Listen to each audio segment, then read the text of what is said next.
Mindset Game podcast, and I'm your host, James Roberts. Before we get started with this week's show, first off, let me take this opportunity to welcome back the regular listeners. And if this is your first time listening to the show, I hope you enjoy this episode and decide to subscribe to the show. And on today's show, I've got Bobby Panton. Bobby is the author of From Guilty to Guilt-Free, 9 Steps to Overcoming Emotional Eating. So welcome onto the show, Bobby. I appreciate it, man. Glad to connect with you. So before we delve into today's episode, Bobby, can you explain to myself and also the listeners how you got into obviously writing the book in the first place? It turned into, I actually lived emotional eating for 20 plus years. And it really just comes down to, it would be selfish of me not to come up with a book or something out there to help people overcome something that I've overcome myself. Mm-hmm. So I got past my fear of, can I really write a book? Can I really do this? By just, it's selfish of me not to want to help, people overcome something that I struggled with and I now overcame. So that's really the main reason I wrote this book. And if we go a step further and look at, you talk about obviously emotional eating, what are kind of some of the struggles you had to overcome with probably, say, what was like things that you craved? What were difficult to probably dispel early on? How much time do we have? No. My biggest thing was sweets. Like oatmeal cream pies, carrot cake. I was more the convenient. If I could get to it quick, I was literally like I could have just lived at McDonald's. I always joke because I went there so much. I'd say I wore like the glass, those glasses they make with like the mustache attached. Mm-hmm. Halloween, I would joke I'd wear a disguise because I'd go there so much. So really, almost any junk food I could get my hands on, I would eat. I mean, the list is too long. I could sit here and list foods all day.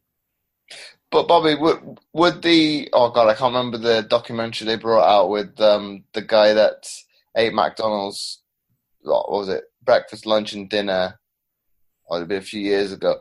Did that not bring out the negative connotations of eating like that, or did you kind of have that mindset that it's not going to affect me eating that way? The mindset really, and I think you can correlate, I say food can be a drug or a medicine. It's really the mindset of you're lying to yourself so much that you don't admit that you're eating the food. So no matter what someone says or what you actually see or hear as far as information, until you actually accept that you have the issue and you admit it to yourself and you've convinced yourself, nothing's going to get through to you. So I could watch anything. It would make me feel bad, but then I would go right back to my subconscious habits of overeating and running to food when life would hit me hard. And so it really didn't matter what I did until I changed internally. But isn't it a difficult thing to overcome, Bobby? Because we talk about emotional eating, but it's to overcome a situational avenue we're at the moment, be it joy, we're down, we're always maybe hardwired to go and eat something that's going to make us feel better. I think it's here in the U.S., I believe it's 71% of Americans are some form of overweight. So it's definitely challenging because almost 3/4 of Americans are overweight. And the reason is because a lot of Americans, and I think this is not just an American issue, but a lot of human beings don't realize the emotional state they're in and don't even realize they're going to food, which makes it even more difficult that you can't connect, happiness or stress or anger or, being depressed or lonely with food. So the fact that people don't even recognize that they're using emotions in their emotional state to eat makes it twice as difficult to lose weight.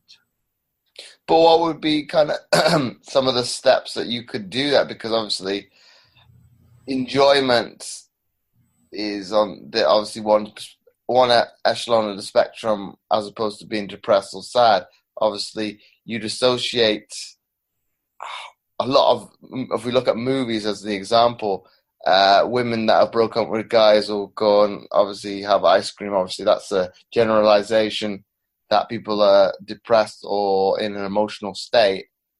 But what could you do to maybe overcome that on the other spectrum? Because obviously enjoyment you'd associate normally with, I don't know, anniversaries, birthdays and such. Obviously that's a joyous occasion. Well, and a relationship's a great example. You know, when someone breaks up with someone and they get sad or upset, when do they usually get over that person? When they get into a new relationship. They've replaced that feeling with something else. So you know, my advice for overcoming emotional eating is you have to find a positive alternative to replace the food. And that's why you see a lot of people who will jump from they'll quit smoking cigarettes and then they put on 40 pounds because their brain still needs that satisfaction. It needs that. The human brain's really smart. It needs that gratification. So it's going to jump to something else. So it's a great point you brought up. And I say that human beings, since the day of our birth, we've been programmed to be emotional eaters. When you're an infant, you cry, your mom breastfeeds you. When you're 3 years old, you throw a temper tantrum and your parents hopefully they don't, but most parents give their kids cookies so the kid stops crying. When you're 10 and you eat all your dinner, you get dessert, you get cake on your birthday. At funerals, we have junk food. At Christmas and Thanksgiving, it's all about eating. At Halloween, we get candy. We are programmed to just eat like crap, and we are programmed to we have a reward system. We've been programmed since birth that when we have a positive emotion or a negative emotion, here's junk food, and we feel better. So what one of the steps to overcoming this is to get accountable. That's the first step, is literally admit that you have a problem, overcoming emotional eating. That's the first step, because if you don't admit you have a problem, you're never going to try and fix something that you don't know is wrong. And tying into what you said about, a relationship going to food, I think this is I hate ranking them, but for me, this was my toughest thing to do. And what people out there listening need to understand is you can't celebrate weight loss with food. Now, when you mention the relationship going to ice cream, it's because we celebrate almost everything, with food. Some people celebrate with alcohol. And the reason you can't celebrate with food is because that would be like you quit drinking for a year, and after a year of sobriety, you go out and celebrate with shots of tequila. That's what it's like if you go out and get ice cream after you've lost 5 pounds. You just celebrated with the thing that triggers your obesity.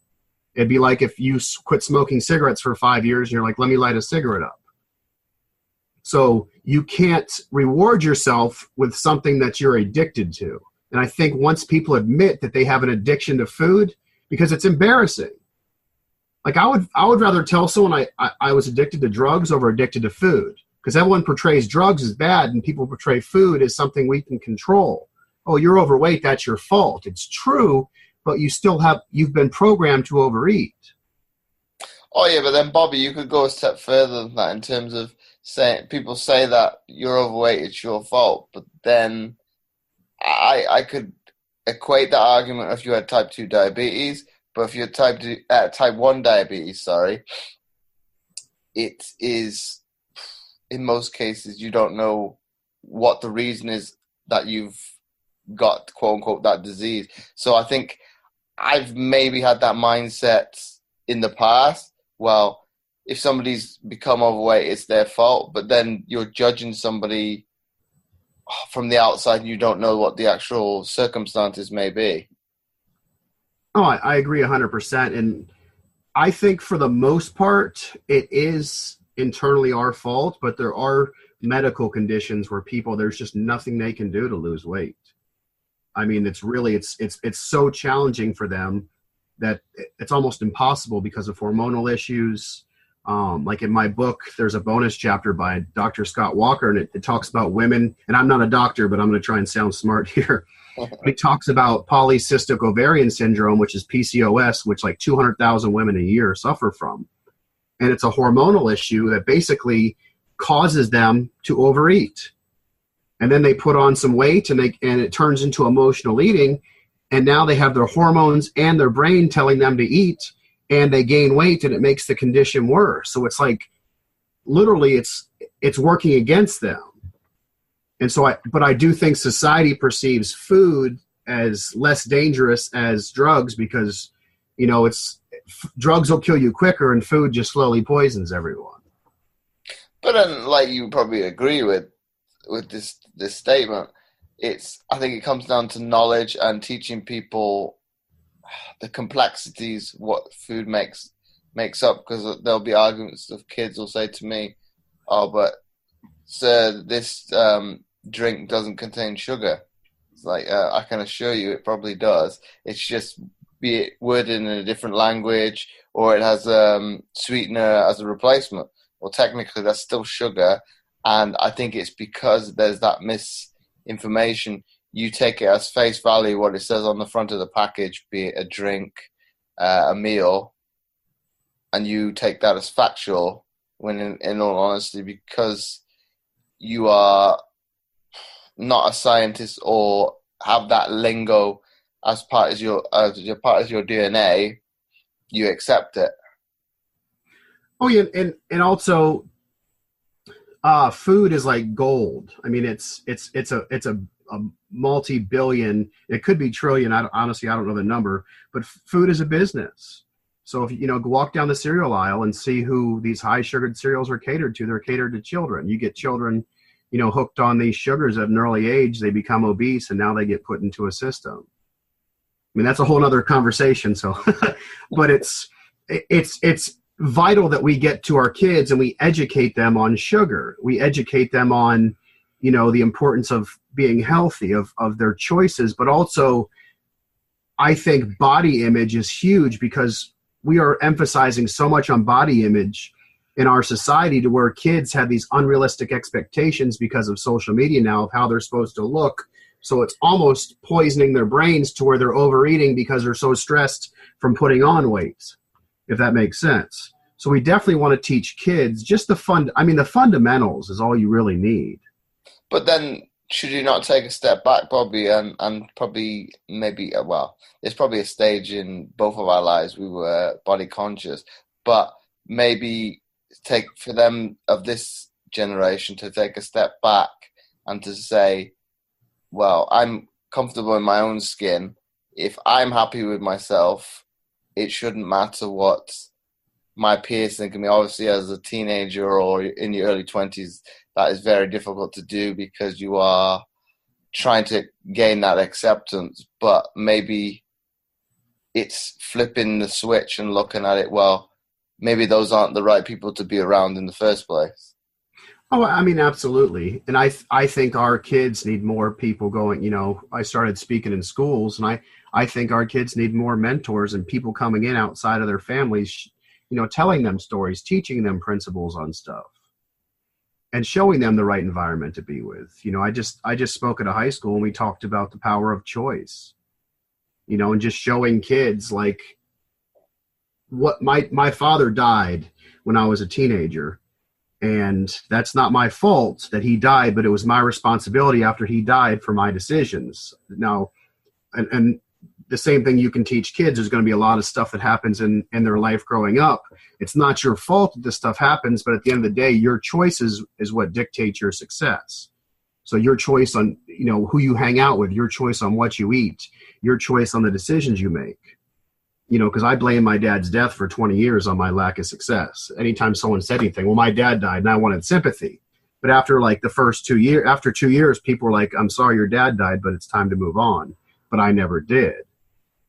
So I think emotional eating isn't just teaching kids, like you just said, educating them on food. It's also the power of their choices, the power of their environment.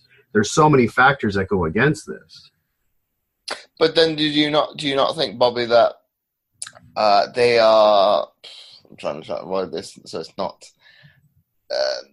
too on PC. But do you think they are too quick to pass the buck at times and say, well, like you said, it's not my fault, so I can't be wholly responsible for some of the decisions I make if they're the wrong choices? I think that's just the human beings now. I think human beings I think the number one reason for not being successful is finger pointing, just in any aspect in life, is not being accountable.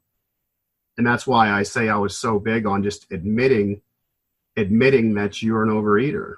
And it's more challenging for a child to admit that, because children are super intelligent.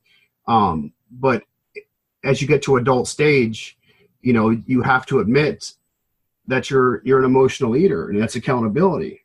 So to answer what you're saying is just, honestly, you can't point fingers. I put a post on it yesterday about finger pointing.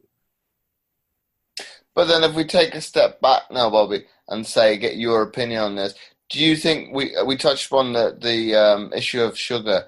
Obviously, in a lot of the foods in the US, they would be of a higher concentration of whatever it is, sweeteners, sugars, as opposed to maybe in Europe. Do you think that maybe brings up the issue of obesity a lot more because of that higher concentration of sugar? And obviously it's going to get more people addicted a lot quicker. I'm 100%. And the problem with sugar is people don't even realize they're eating sugar. Like I have a coaching client. He quit drinking soda and he started putting extra barbecue sauce on his chicken, not knowing that the barbecue sauce is just loaded with sugar. So I think just here's the analogy I use as far as like reading labels and teaching kids to understand how to read a label, just what to look for. But I use the analogy of flying on an airplane. Every time you get on an airplane, the flight attendants come on and they give you instructions in case of emergency. And they always tell everyone, they put your oxygen mask on first, you can help other people. And I always think about it. I'm like, no one ever pays attention while the flight attendant's talking. I'm like, so if the plane goes down, you're going to have like 90% of the plane in panic because only like 10% are listening. Mm-hmm. And I think it's the same thing with sugar. People aren't paying attention to the instructions. And by instructions, I mean the labels. And just teaching kids, to put their oxygen mask on first, to understand sugar and just what the simplicity of labels. You don't have to know everything on the label, but if you could just teach kids on just good and bad on what to eat, just the fundamentals, and show them like, look, this has sugar, or if it has a word, if there's a word you can't pronounce, it's not good.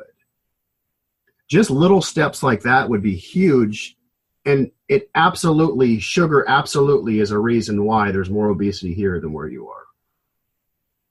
I mean, in my mind, because sugar, I think don't quote me on this, but I believe there's a study, it'll come to me, but there was a study done by a medical journal that sugar is 6 or 7 times more addictive than cocaine. So if the children are eating 40 grams of sugar for breakfast, I mean, what's that doing to the brain? Well, for the short term, it's gonna obviously have that insulin spike, and they're gonna be wired for a little bit. And as we both know, there's obviously going to be a downside to that. Oh yeah, I mean, cancer feeds off sugar. I mean, type 2 diabetes is, growing at an astronomical rate. I mean, glucose, heavy doses of glucose they're killing us. That's why I laugh when people are against fat, because I actually eat a high fat ketogenic. I live a ketogenic lifestyle. Now, good fats, but I laugh when people are afraid of fats, but then they'll have 6 donuts for breakfast. What were you going to say, though, before I cut you off? It's a bit two-faced in terms of that argument that people will judge you for that, because not only is that fat, there's also, like we've touched upon, the sugar. So it's kind of hitting them twofold.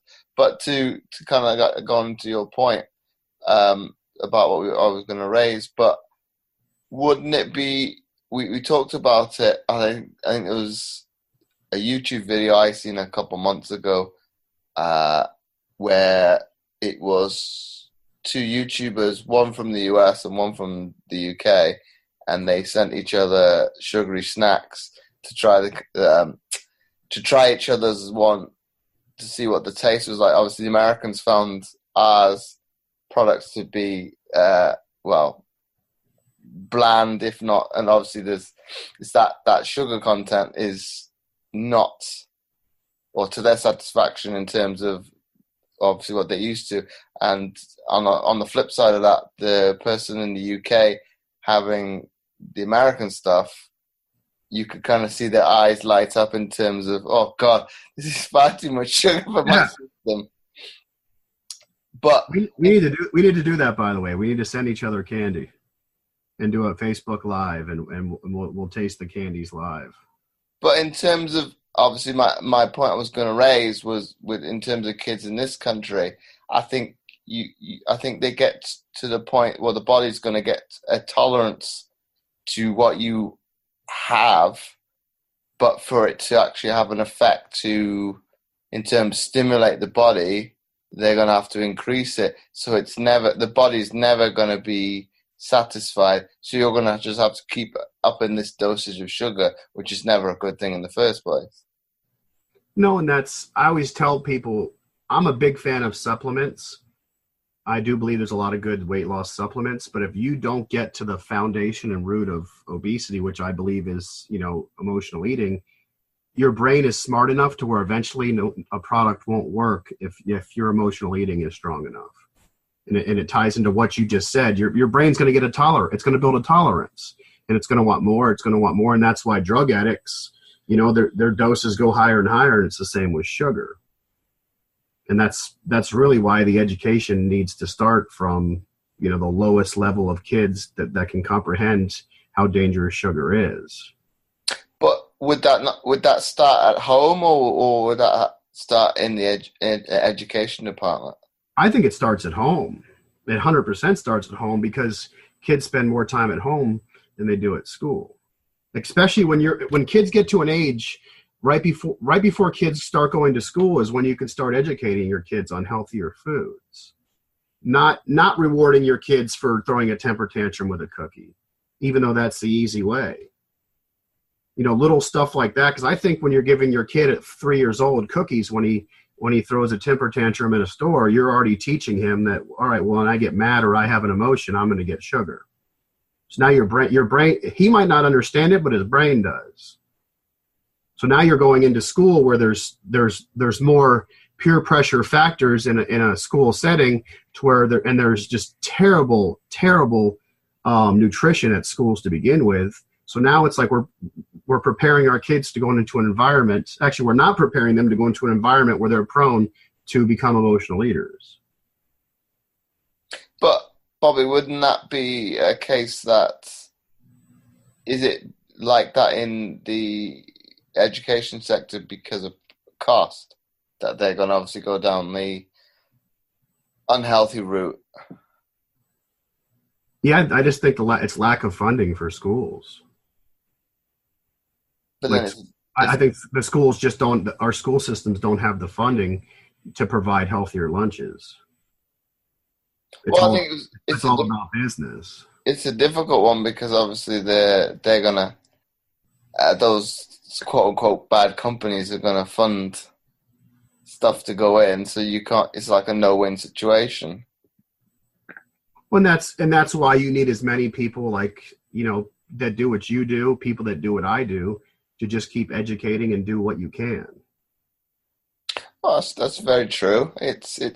But then, like we touched upon a little bit, it's that accountability. You need to want to change, want to have that healthier lifestyle, want to have that knowledge base that you can question things that are out there and say, well, like you said, if it's something you cannot pronounce, it's obviously not good for you. And I think it does come back to that roots emphasis.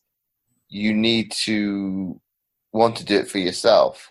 And like you said, it's not finger pointing. It's not saying, well, the system has failed me. oh, the government has not informed me, the schools haven't taught me the right, the right way to cook, giving me the information on how I can help my health, have a better healthy life. It obviously that's going to be later on in schooling, but probably in most cases that's going to be too late. Well, and that's I mean, what you're saying is exactly why I wrote this book. I'm showing you, like, when my dad got diagnosed with cancer, that's when I'll say got addicted to food. Food was my escape. And some people that won't make sense, but the ones who do, I emotionally ate for 20 years. So I'm showing people that I had bad eating habits growing up. Then I ran to food. I became extremely obese. I lost weight. I put it back on. I lost weight. I put it back on. But even at 36 years old, I finally became accountable. Instead of using the excuse, well, I've been doing this for 36 years, I can't change now, I'm showing you that you can change when you change your daily habits, when you accept that you're an emotional eater. And that's why I wrote this book, to get it into as many people's hands as possible, in hopes that this book gives them the tools that they can overcome emotional eating no matter where they are in their journey. And Bobby, would you say, in terms of overcoming the steps, would you say it was a very much habitual change? It was very much going against what society views as, obviously they want that quick fix and whatever it be in society now. Is it very much implementing one thing at a time and being in, obviously, for the long road, as opposed to, like I said, doing it, I don't know, for like a fad diet, so to speak, be it for a couple of weeks? I think it's all about improvement. You're not going to go from a crazy emotional eater to the world's healthiest person overnight. So it's just daily improvements. It's like, if you're learning to walk, you're going to fall down, and there's times you're still going to trip as an adult and fall and hit the ground, but you don't just lay there. You get back up. So it's really just improve. And also, when you emotionally eat, it's okay. Like, if you have a bowl of ice cream, learn from it. Be like, all right, I had this. Let me try and prevent it next time and move on. And an improvement from that would be not emotionally eating the whole day, or not going into 2 days or 3 days.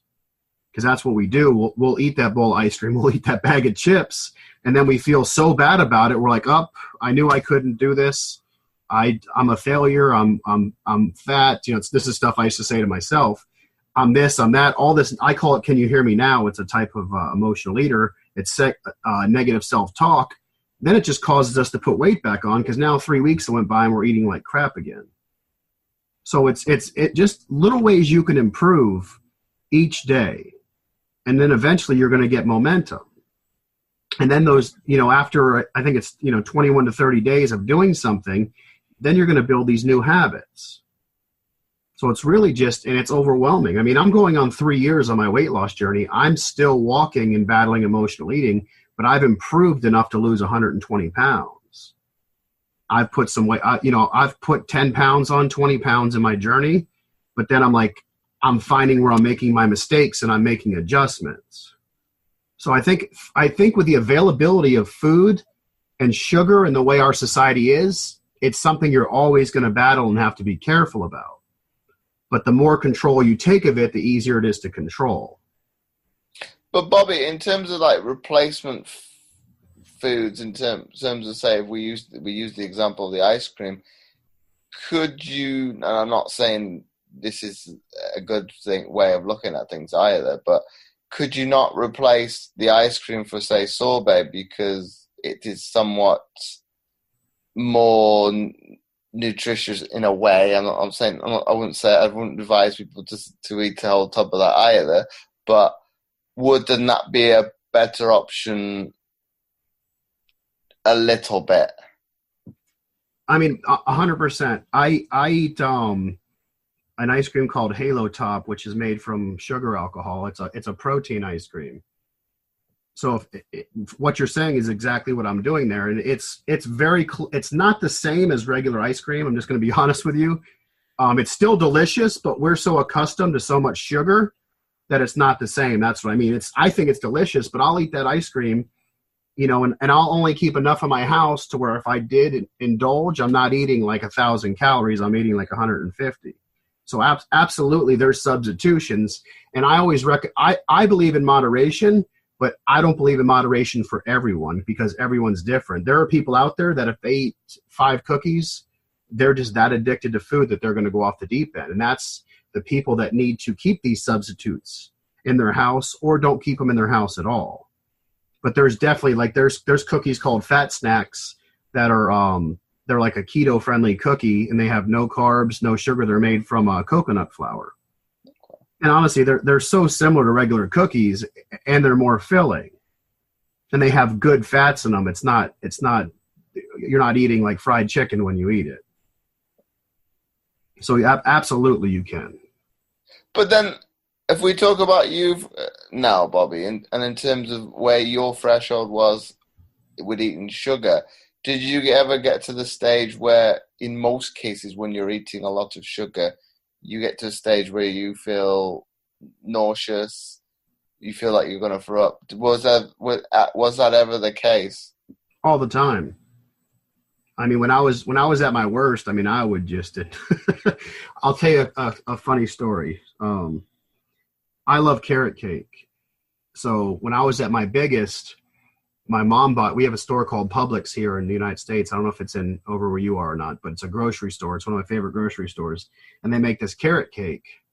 And my mom bought one for like a family event. And she's like, do not touch the carrot cake. And I'm like, you got it. I won't eat the carrot cake. So I got up in the middle of the night and I ate the whole carrot cake with my hands. Like I literally ate the whole carrot cake, and I don't mind laughing at it, because, so I remember that moment, like after eating it, I was just sitting there eating it, not even paying attention, almost like sleep eating. And I remember being so sick. I felt like I was going to throw up, but I felt like a high. And then I felt like, similar to alcohol, you drink a bunch of liquor, and you feel good, but then you overdo it. And all of a sudden your body's like, get rid of this poison. And I woke up the next day and she's like, did you eat the carrot cake? I'm like, absolutely not. And she's like, let me see your hands. And I actually had, that's how bad I was. I actually had like still frosting because I went right back to bed. I still had frosting on my fingernails. So, to answer your question, I think you put anything too much of, it's very tough to do, but if you put too much water in your body, it can hurt you. I think too much of anything is going to make you sick, which makes it even crazier that we emotionally eat so much that it makes us sick. But wouldn't you have thought now, gosh, what was it, 1,000 years down the line of evolution, the body would have come up with a solution for that? You'd think so, but I think we're products of our environment.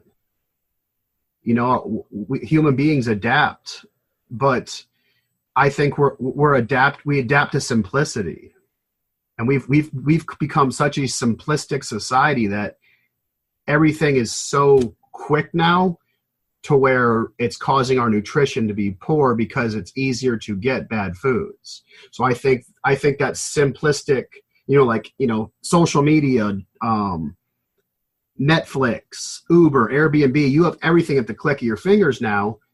And that's transitioned into our food, because the foods that are the worst for you are the ones that are the quickest ones to get. So I think that it's almost like an addiction of getting something quick. And we've forgotten how bad things are for us because of how quick we can receive them. Did that answer your question? I would say so. Yeah. But going forward now into the future, how do you think we overcome that? Because obviously, if we keep going down the same routes, the problem is only going to get worse. It's all education. It's more people educating people.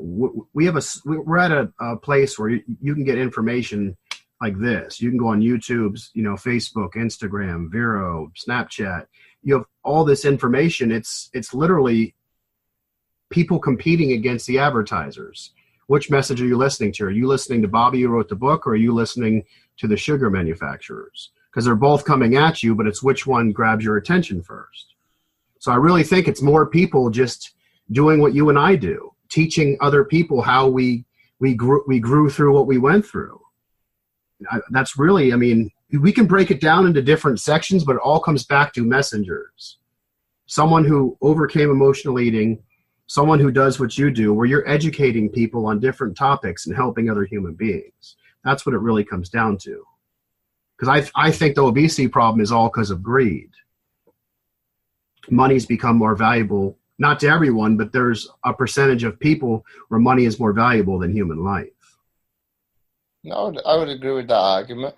But then would it kind of a different, it's a different topic there, but wouldn't you agree that it is a part of the human DNA that you always want to go one up on somebody else? It's a kind of capitalistic view that you always want to do better than somebody else. So it's in one facet or another is always going to be there.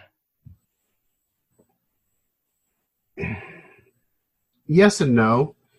I think capitalism is a great thing, but you also have to understand that you don't need all of the money in the world to be happy. That's where I used to think I needed to be a millionaire and I needed this and that to be happy. And then I realized happiness is an inside job. So once you realize that, you can still I own my own business. You can be a capitalist and still help people and not be greedy. You can still say, hey, I want to make a good living, but I'm also, I speak, I'm writing a book. I can make a great living doing those, but I can also help people and give back. I don't have to be the richest guy in the world to be happy. So I think you have to balance it. I mean, it really, if you're in business just to make money, I don't think anything good's going to come from that. Now, there's people that'll disagree with me, but I think, you can be a capitalist and still have a life of balance where you're giving back and helping people. And if we go maybe a step further with that, Bobby, you were saying obviously with people that have a lot of money, on the flip side of that, they're not always happy. So would there be a case in point that some of those people then have problems with obviously their eating habits? Oh, absolutely. And this is one of my favorite people. I'm in no way taking a jab at her, but Oprah Winfrey struggles with her weight. And I'm pretty sure she's a billionaire. So if Oprah, this isn't just a problem with people who don't have money. I mean, I think this is just, it's an issue with every economical group. I mean, if, you see homeless people that are overweight. So if you are going to see people that have money that are overweight, because I just don't think they're prioritizing their weight. I think as human beings, we get so comfortable in our surroundings that we forget that we're overweight. Does that make sense? Mm-hmm. Like, I'm not saying Oprah does, like, I love Oprah. I'm not even, I'm not trying to sound like I'm coming at Oprah, but you look at the money she has, and that shows you how big of an issue emotional eating and overeating is, that she's one of the richest women in the world and she's still overweight. Now, that could be her just being comfortable. Like, she's like, you know what? I'm healthy. I'm happy, which I'm fine with. But it also shows you that any age, any gender, any financial group is really is exposed to overeating. Would it come down to, obviously, if we've touched upon, it's that environment, obviously, of commodities, time, and being able to get things at a click of a button and being used, well, people are more likely to use the microwave nowadays than be able to cook. So do you think it comes down to that being the problem? Obviously, people are going to look more to the simplicity of how fast I can get a meal out as opposed to the actual benefits of cooking for yourself.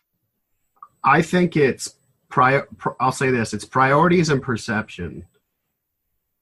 If you want, we all have the same 24 hours. It's just how you decide to use it. And it's perception of time. It's not time, because in theory, everything is easier to do now. So we actually have more time than we had to do stuff 20 years ago. but obesity is higher. So it's really it's the perception of people. It's almost that instant gratification from everything else is causing you to cook in the microwave, is causing you to get the food. So when your health is not a priority, you get caught up in that stigma of fast, and and then the marketing comes in even faster, and you're not stopping to think about what you're eating because it's not a priority. Like my health is my number one priority, because if I'm not healthy and I die, nothing else matters in my life. You can't support your family. There's nothing. If you don't have your health, you have nothing. So that's my first priority. And I think that people should, not to go down this road, but people should put God and their health first, and just whatever spirituality or creator. And you don't have to do that. But for me, it's our creator and my health first, because if I have a heart attack and die, my career, nothing else matters. And I think once you put that priority on your health, then you'll start recognizing, wow, I that extra 30 minutes at the gym I do have, because you're creating it. And I was told this by somebody, a few months ago. They kind of prioritize, and you've answered that question a little bit. They kind of prioritize to me, what was it? Family, work, and I think their health after. What would you say to that individual? I would say that your health should be first, because the healthier you are, the more you can be there for your family. That's mentally and physically, because mental health is just as important as physical health. And I'm sure that person could give me, the same answer of showing me how, but I really feel like if you are the healthiest version of yourself, you're going to be a better husband. You're going to be a better father. Then if I'm 400 pounds, I'm not going to be the same man. Like, I'm single now, but if I'm married and I'm 400 pounds, I'm not going to be the best dad and the best husband, because there's stuff that I just can't physically do. And because I can't physically do that, mentally, I'm not going to be the same man as I would be at 200 pounds. Mm-hmm. Now, I'm not saying you're happier at 200, but you're healthier, and a healthier mind operates better, and a healthier body operates better. So I would say become healthy first, and that's going to make your finances, your family, your faith, it's going to make everything improve. And my final question for you, Bobby, before we wrap up the episode, is if you had to summarize what we've spoken about today into one sentence for people to take away, what would that be? That's a great question. I would say that have an open conversation about your health and about food, and never be afraid to learn new things. Because you've taught me a little bit about, where you live compared to where I live, the differences. So that'd honestly be it. Be open to conversation, and also be open to learning. Because you've taught me a lot today. Like, there's several things I've learned today that I didn't know. So thanks for those wise words, Bobby. And thanks again for coming on the Mindset Game podcast. I appreciate it, man. I really enjoyed this. We definitely have to send each other some candy. I just want to try the candy you have. I'll try my best with that. I appreciate you having me, man. Thank you very much. My pleasure. And before I forget, I would really appreciate it if you would be so kind as to leave a short written review, as it helps to get the podcast more notoriety, and it would be more visible in future to others, and thus helping more people, which my guests and I are all about. Once again, thanks for listening, and I'll catch you next time for another episode of the Mindset Game podcast.